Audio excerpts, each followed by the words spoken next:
This is WWE superstar Drew McIntyre, and you're listening to the WWE Podcast. The champ is the one that everybody wants, me. It's going to WrestleMania. Claymore! Austin 316 says I just whipped your ass. This is my iron. You're going to acknowledge me. What's going on, everybody? Guys and girls, welcome back to another edition of the SmackDown Review right here on the WWE Podcast. As always, I'm one of the hosts of this show, Michael Ritter. You can find me on Twitter at Michael5Ritter, and also one of the hosts of the Football Function Podcast, which is also available on all of your podcasting platforms, including on Patreon if you prefer an ad-free experience. Now, as you guys know, I typically have a co-host here with me, but John Carrasco was not available tonight. He had a pretty rough week, if I'm being honest. It started off Monday. He had a passing in his family, a death in the family. So if something you do is send positive thoughts towards people, definitely do that towards our buddy John, because he could definitely use them in a time like this. And then immediately after that, he got hit with a pretty bad sickness. I'm not sure exactly what it is. I know that he had a hell of a sore throat, really wasn't able to talk very well. And obviously, if you're going to record a podcast, you got to be able to talk. And the last thing I wanted to do was cause his throat to have a setback or, force him to speak into a microphone longer than what he's been speaking, because obviously he's been on bed rest for a while just because of the sickness that he's been dealing with. And even if it's not bed rest, he definitely has been on throat rest. Like, he hasn't been talking a whole lot. So the last thing I want to do is make him, go for a 30-minute podcast whenever his throat isn't conditioned, and his voice box hasn't been doing that. So if anything, I'd rather him take the time to, get healed up and, let him come back next week freshened up and hopefully feeling a whole lot better. So definitely get well soon, John. We definitely miss you here on the SmackDown Review. But speaking of the SmackDown Review, we are going to cover SmackDown that aired on July 21st, 2023 from Orlando, Florida at the Amway Center. Shout out DJ Kuzmo for the location breakdown. I believe this was also the home of the Thunderdome. If I'm not mistaken, me and DJ Kuzmo were kind of discussing that on the Discord chat as SmackDown was about to go on air. And I do believe that this is where WWE spent quite a bit of time without fans. Some LED Trons, some computer screens, whatever you want to look at it. We had a bunch of people who were at home virtually in the crowd, which is never going to be, I guess, forgotten. Like, that's something that we're never going to forget. That's something that's going to stand the test of time in terms of what the hell was that about. 15, 20 years from now, we're going to look back on that Thunderdome COVID era as one of the strangest times in wrestling history. But anyways, let's go ahead and get into this SmackDown. This was a pretty good one. I will say, a lot of wrestling. This one kind of drug on. It wasn't like in a bad way drug on, but it didn't just, you blink and dang, it's 8:46, and we're already almost near the first hour of the show being over. This one kind of took a little bit. This one actually, I guess, burned slowly, if that's a way you want to phrase it. But it started off after a video package showing what happened with the Bloodline last week. We get into the second half of the Fatal 4-Way Invitational to determine the number one contender for the United States Championship. Some pretty big names were in this one. You got Rey Mysterio, Sheamus, Cameron Grimes, and LA Knight, one of the more popular wrestlers on the entire roster and obviously in the entire company right now. Austin Theory was also on commentary, and of course, if he's out there on commentary, you could probably expect in a match like this, he's probably going to get involved, which he does. Ends up throwing Rey Mysterio into the stairs, and then out comes Santos Escobar, the winner of last week's Fatal 4-Way Invitational, and he basically just takes care of Austin Theory right there, allowing Rey Mysterio to get in the ring, pin Cameron Grimes, and advance to the finals for this Fatal 4-Way Invitational here. The winner of this match between Escobar and Rey Mysterio next week will determine the number one contender for the United States Championship against Austin Theory at SummerSlam. So, before we talk about the elephant in the room, which is LA Knight not winning, I want to discuss the aspects of Rey Mysterio and Santos Escobar going up against each other. Number one, whenever you're talking about somebody having to go up against Austin Theory for the United States Championship, being that Austin Theory is a heel, you want it to be a pretty popular babyface, or at least a babyface nonetheless. So you know you're going to get babyface versus babyface most likely in the finals. It's not, I guess, guaranteed. It's not 100% that this is going to be the formula that they use. It's very likely that they could put a heel in there who's deserving, who they just think, hey, maybe we want the title to be on a heel, just not quite Austin Theory at this moment in time. So I could see them going that route, but they did play it safe by having two babyfaces advance to the finals. But having two babyfaces in the same faction, now that's a little bit of a twist. I will say it's just odd to me, I guess, that we're going to get it. I feel like LWO was something that had a little bit of steam going into, I forgot the pay-per-view that was in Puerto Rico. Was it Backlash? Yeah, I believe it was Backlash. So during around that time, LWO seemed to have some steam behind them because obviously the connection to Bad Bunny and just going there, them getting a little bit more of a push, getting a new shirt that dropped, that new catchy theme song. I like that Zelina Vega and Santos Escobar are both being pushed still to this day, but it is a little bit strange, I guess, that we're seeing a Santos versus Rey Mysterio, being that they're in the same faction. We usually don't see something like this, and whenever we do, a turn usually happens very, very soon after. It's very rare that something like this happens and we see a faction just continue to go forward after one person lost an opportunity like this. Now, typically, if it's something like a championship opportunity, it's usually a top belt. Like, we see two dudes from the same faction going at it to earn an opportunity for, like, the WWE Championship or something like that.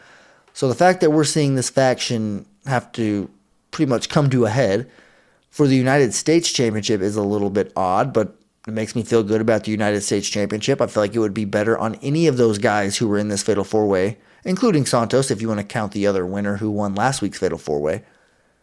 Any of these guys I feel like would do a better job than Theory has done up to this point. It's just, it is what it is. I feel like people have kind of beaten that into the ground, being displeased with what Austin Theory has delivered so far as United States Champion. But it is what it is. There's only one way to get that title off of him, and it's to do something like this, and we're finally going to get a number one contender. And obviously, we mentioned Austin Theory getting taken out by Santos Escobar. That does end up rearing its head, and we will touch back on that a little bit later in the show. Now, the other aspect of this I was talking about, LA Knight. What the hell? Like, I don't know. It just seems like they always try to make us feel better about LA Knight. They always try to say, hey, don't worry, it's coming, right? We're doing the slow burn. We're taking our time with this.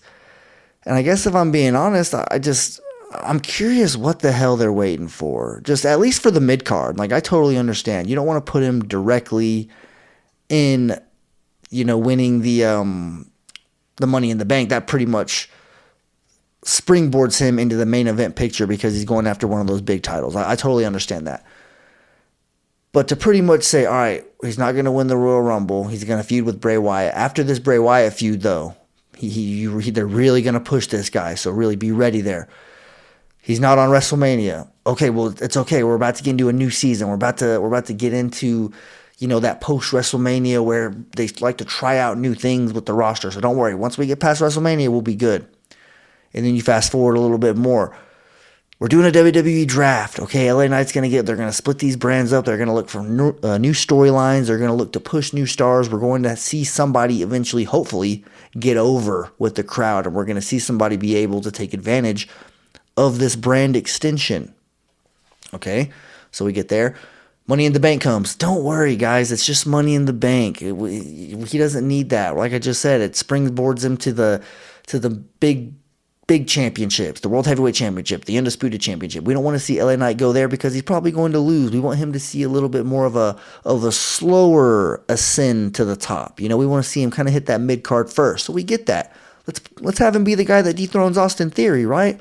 Let's push him to this situation. Well, unfortunately, guys, it doesn't happen here either. So I'm just curious, when is it going to happen? Are they going to continue to ride this? Are they going to try to ride this LA wave and see how behind him the crowd is? Because that is a maneuver that they can do. Really test us, or test our loyalty to LA Knight. Make him go through all these trials and tribulations just to get to the mountaintop, whether that is winning the Royal Rumble, whether that is getting a title opportunity a little bit later, maybe in the fall or something like that. I'm not really sure the route that they're going to go because, to be honest, WWE isn't as predictable as it once was. Like, you can say what you want about the booking and all that stuff. I'm not saying that the matches and the storylines that we're getting aren't predictable, or you can't see them coming from a mile away. But I mean, I thought Cody Rhodes was going to win it at WrestleMania. I know that that's not the consensus opinion there. There's a lot of people that predicted Roman Reigns was going to win, and they were right in their predictions. Now, Austin Theory winning the Money in the Bank, that kind of took me, that right there, that selection, that decision to have Damian Priest win instead of LA Knight, that kind of, threw me off a little bit. And then tonight as well. So I'm just kind of curious what their plan is with LA Knight, because I sure would like to see them take advantage of him being so over with the crowd. Because, we see all the time these wrestlers get the crowd behind them. They get their merch sales sparking up, just absolutely shooting up the ranks. I was talking to John about it earlier today. LA Knight has number 1, number 3, and number 4 in terms of the top 5 shirts on WWEshop.com. That's huge. When you're competing with NWO and Stone Cold Steve Austin and, those legendary shirts that just never stop selling because they're so damn popular, that you got a lot of people behind you. I mean, keep in mind, whenever Bad Bunny threw on that LWO shirt for the first time, people were saying, dude, that shirt is about to be one of the most popular shirts on the WWE shop because Bad Bunny is so damn popular. He wore it. People are going to want to get that shirt just because he wore it. And I don't remember that shirt ever being, head over heels at the number 1 on the charts. It damn sure didn't have, the 3 spots in the top 5 that LA Knight has. Obviously, only one shirt. It's a little bit unfair there, apples to oranges, but you get what I'm saying.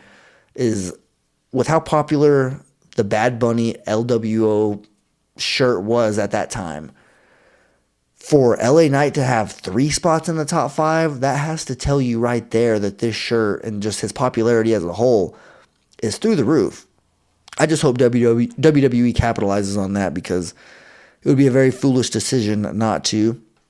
Let's see here, moving on. They do show the Cavender twins in attendance, former college basketball players. I guess they are training right now to be WWE superstars. We'll see how that works out for them. They do seem like they could be that natural, organic, company-built women's tag team, because we really haven't ever had one, right? Every single women's tag team that we've gotten has been thrown together from 2 singles women's wrestlers, and they really haven't had any type of juice behind them. I mean, the Iconics were pretty good. I will say that. They seem like a legit tag team. We're definitely not going to see them back. So you do have to build up new teams, and this seems like a good route to go. I'm all on board with the Cavender twins being added to the WWE roster. Now, this is what I was alluding to earlier whenever I was talking about Austin Theory and Santos Escobar. Austin Theory approaches Adam Pearce backstage and demands a one-on-one match with Escobar tonight. Adam Pearce initially thinks it's for the United States Championship. He says, okay, I'll make it official. For the U.S. title, we get that Theory versus Escobar tonight, which I thought that was kind of weird. We're having a whole Fatal 4-Way Invitational that Santos Escobar just won his Fatal 4-Way last week. Rey Mysterio just won one. So you're telling me that you were going to give Escobar just a free championship opportunity tonight? Like, what happened to the finals next week? That just didn't really make a lot of sense. I don't know. I know that they really weren't going to go anywhere with it, but whenever I was kind of focusing on this whole United States Championship picture, as hard as I was going to notice something like that. And I know I'm not alone. I know that some of you guys had to have caught on to that as well. But let's see here. They do clarify it's not for the title, though. Theory says it has nothing to do with the championship. It's just about the disrespect. I don't want to let him get away with it, yada, yada, yada. We do end up getting that match a little bit later. Before that, we do get a women's match, though. Charlotte Flair versus Io Sky. This one's kind of going pretty good, I will say. Back and forth a little bit. I was really impressed with Io Sky. I'll talk about that here at the end, because the match gets completely thrown off. We get Bayley on commentary, by the way. Her and Michael Cole never disappoint. But Shotzi appears on the Jumbotron, and that causes Bayley to run away, scared, pretty much just thrown off. This was wild. You guys all know why Shotzi shaved her head at this point. And Bayley said on commentary straight up, I don't care what's going on in her personal life. I don't care about anything like that. She was being a heel. Was what you expect a heel to say. But whenever she appeared on the Jumbotron and Bayley ran away, that pretty much stole what wasn't a phenomenal match, because I will say this one had me interested the entire time. Charlotte does outlast a very fierce Io Sky, but I will say, man, Io Sky held her own in this match, and Charlotte Flair is very, very elite. Like, I noticed during this match as I was watching it, like, Charlotte Flair is up there, man. Like, and that's not breaking news, or I'm not, going out on a limb or saying anything like that, but whenever you think about Charlotte Flair, you think about the championships, you think about what her resume is and what her legacy is, just being a Flair and second generation superstar and pretty much living up to those very high expectations, almost in a way like LeBron James. It wasn't quite as formulaic. Like, LeBron James, fresh out of high school, had this prodigy type approach to the game of basketball where he was like the chosen one, the next Michael Jordan. And he's delivered, whether you love LeBron, whether you hate LeBron. I'm personally indifferent. I'm a Celtics fan. As you guys know, I have no connection to LeBron James. If anything, he's a rival of my team. But I can still objectively appreciate how great of a player he is and how he's lived up to these extremely high expectations that were set for him at a very young age. Whereas Charlotte Flair, she didn't get put through, the Randy Orton treatment. She wasn't on the WWE main roster when she was 20 years old. She's not Dominic Mysterio over here riding her dad's coattails. She kind of did her own thing for a while, waited till she was, 30 years old, late 20s at least, and decided to pursue wrestling for reasons that we all know why are family related. And she's absolutely been one of the greatest women's wrestlers of all time. So I think during this match, I kind of just realized that as long as I can remember, when I think about women's wrestling, I still think about Trish Stratus. I think about Victoria. I think about Lita. I think about Molly Holly, the women's wrestlers who were on Raw back in the Ruthless Aggression era. But to be completely honest, the Ruthless Aggression era only lasted about 5 years at most. And that's being generous. The Ruthless Aggression era really was about 3.5 years of really good, talk about juicy meat on the bone. And Charlotte has almost been more impactful on my wrestling experience as a fan than any of those women have. I've watched her for well over 5 years. Like, it's been like 7 or 8 at this point, it seems. Like, she's been on the roster for a long time. I've seen her entire career from her main roster debut to now.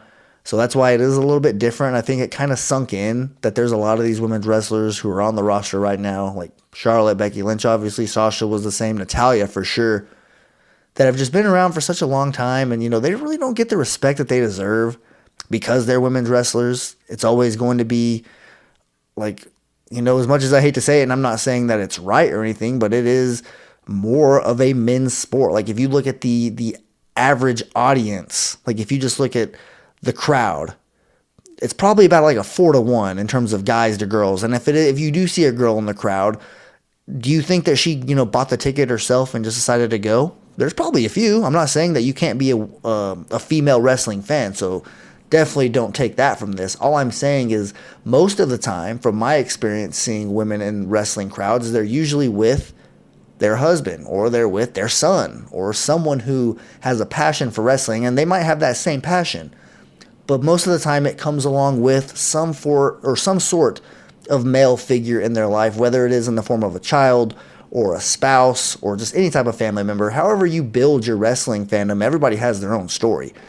But women's wrestlers have always gotten a little bit of the shaft because it's a male-dominated sport. And here lately, as much as we love the women's revolution, as much as we love them pushing women and taking them more serious, getting out of the bra and panties and divas era and, mud wrestling matches at the top of the stage or whatever they used to do back in the day, we still see, as you can tell, like the women's tag team championships get kind of thrown, whatever, like it just gets thrown at the wall and they hope something sticks. That's pretty much how they've treated those belts since their inception.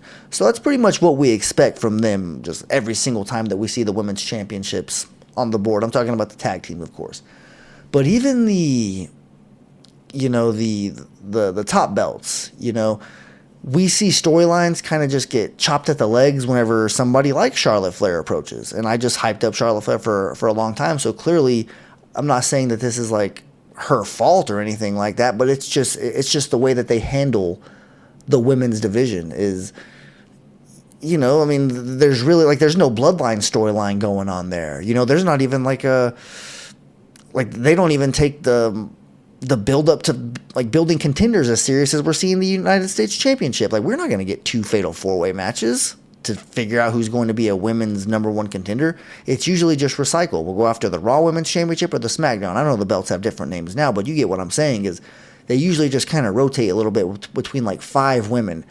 And there's a lot more women on the roster who can be utilized. That's why I like to see Io Sky get a little bit more of a push. I can just tell she's jumping off the screen, getting taken a lot more serious as well. Obviously, Raquel Rodriguez is starting to get a little bit more of a, in terms of like the Twitter rumors, I'm hearing she has a pretty big fall coming up, if I'm not mistaken. So, pretty much my whole point in this is I just think that women's wrestlers don't really get, the respect that they deserve for having such a long career. That's where I was getting at, talking about Becky, Natalya, all them who have pretty much had pretty stellar careers. They've been here for a long time. Longevity is very hard to do in the WWE whenever there's so much roster turnover.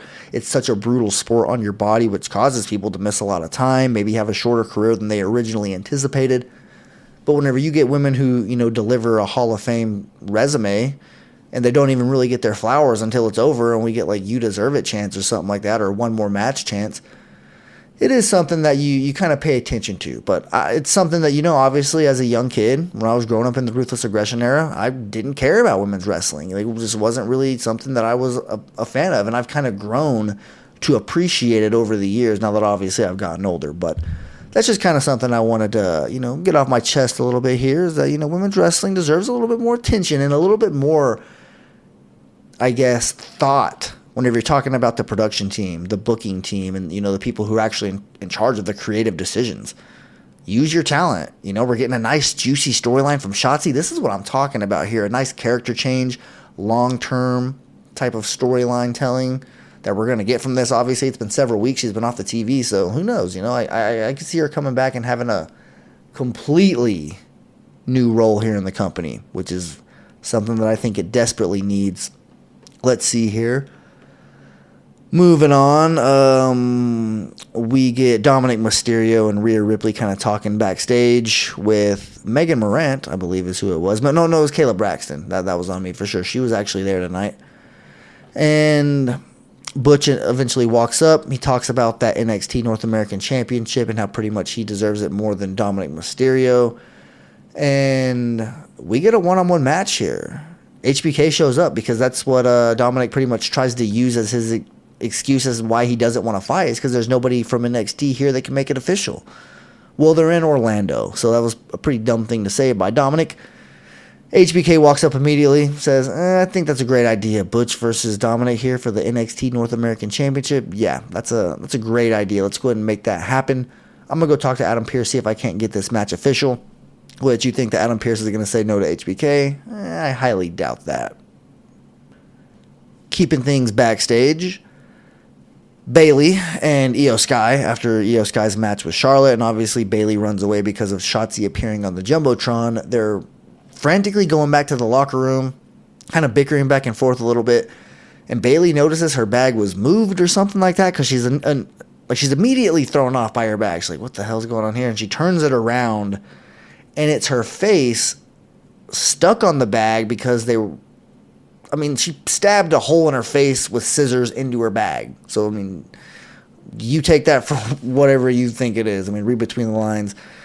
She's probably coming after Bayley, and I like this. We're getting some juicy storylines. That's what I was just talking about. We don't get this type of stuff with women, and if we do, and I've missed it, you guys could obviously fill me in and prove me wrong here, because I'm more than happy to change my opinion. But I think that, we're definitely heading in the right direction. That's something that I like. Obviously, giving the women's championships new names, that just seems cool. I didn't like seeing Rhea Ripley on SmackDown, though, for no particular reason. Like, why did we have to have Dominic and Rhea on SmackDown? They're not on SmackDown. They're on Raw. So it really didn't make sense. And by the way, the whole deadbeat dad thing, the fact that Dominic brought that back up again in his promo, like, are you kidding me, dude? He's got to get new material. That's something that just has to happen here. But anyways, moving on here, we get Austin Theory versus Santos Escobar, and Santos defeats the United States champion. I don't even know. Where do we start here? Number one, there's a tournament going on right now to determine the number one contender for this. Santos Escobar just so happens to be already in the finals, waiting for Rey Mysterio for them to have their one-on-one match next week to figure out who gets a championship opportunity at Austin Theory. So when have we ever seen somebody who's in the midst of a tournament, still alive in that tournament, for a specific championship?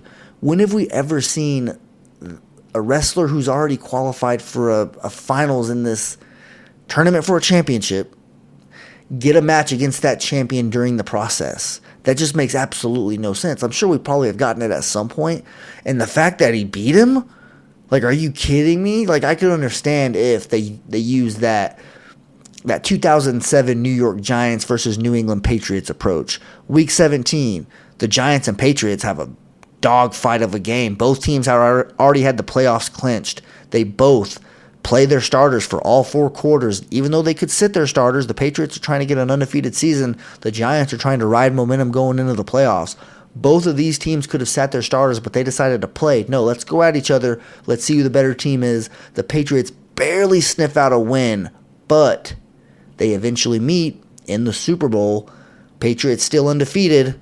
The Giants, who got that feeling of, hey, we can beat these guys. We know we can play on the same field with them. If this is the best team in the league, and we just played them for 4 quarters and make them earn it, let's see what happens on a neutral site after we just won 3 road playoff games.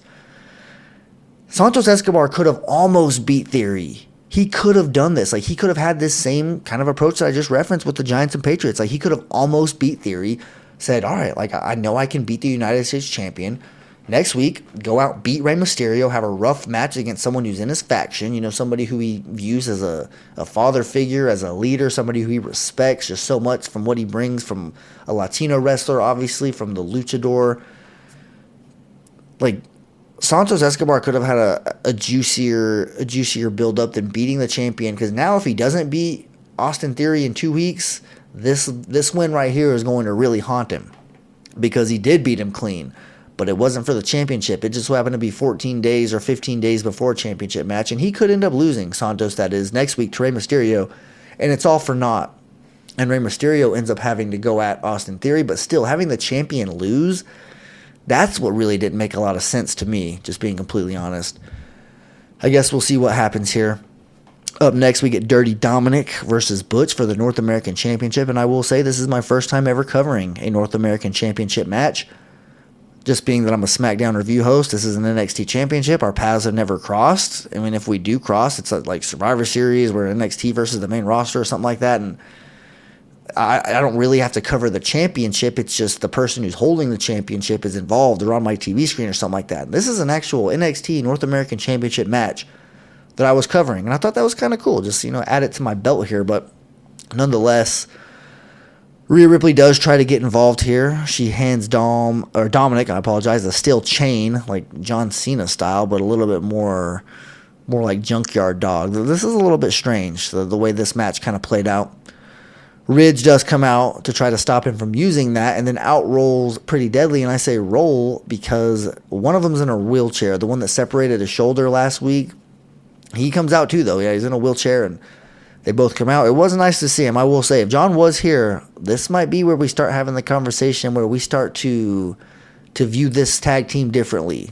They're starting, I don't know what it is. We'll see, obviously, how things develop.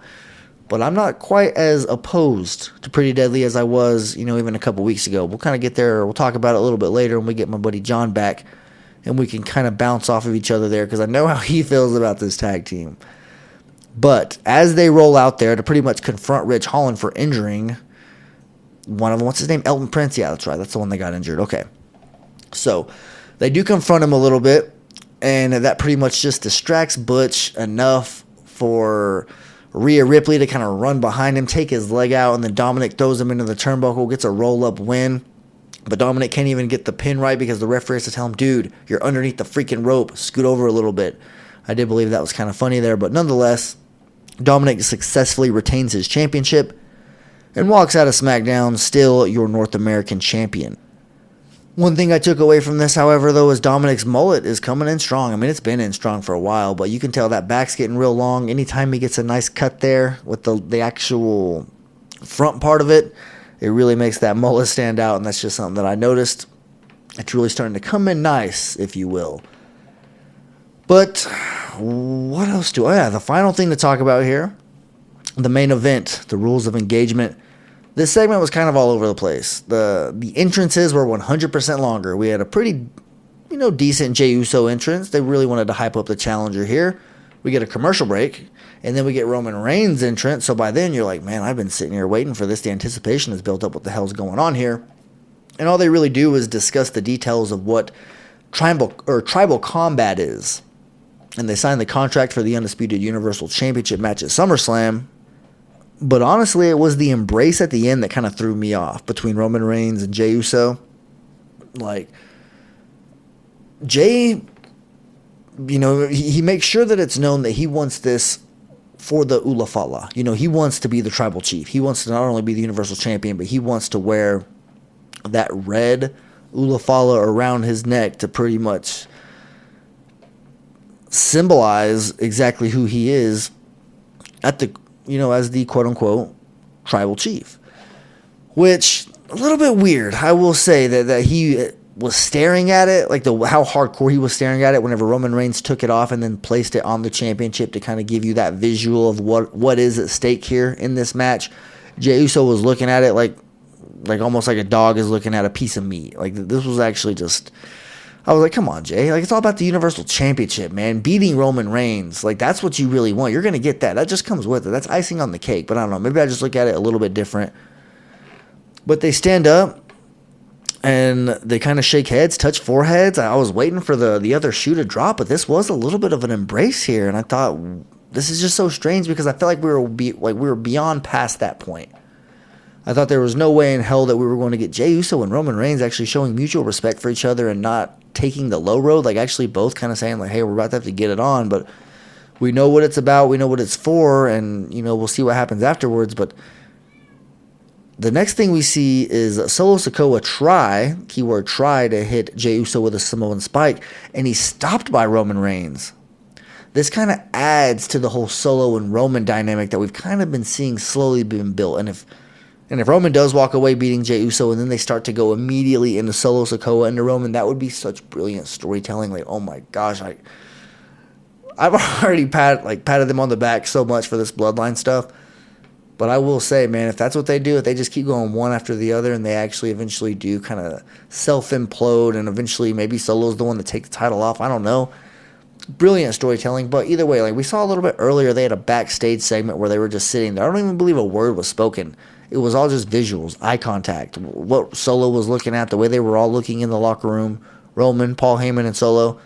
If you watch SmackDown, you know what I'm talking about, but it really wasn't necessarily a noteworthy segment in terms of like promos or anything like that, so that's why I didn't really write it down, but it was something to behold, especially when you look at this that happened later when Roman stopped him, because as soon as he stopped him, Jey Uso didn't hesitate. He super kicked Solo Sikoa's head off, and just right there, keep his momentum going, keep him white hot right now as somebody who could potentially be the guy to dethrone Roman Reigns. That's what WWE wants you to believe, is that Jey Uso has a shot, and he really does.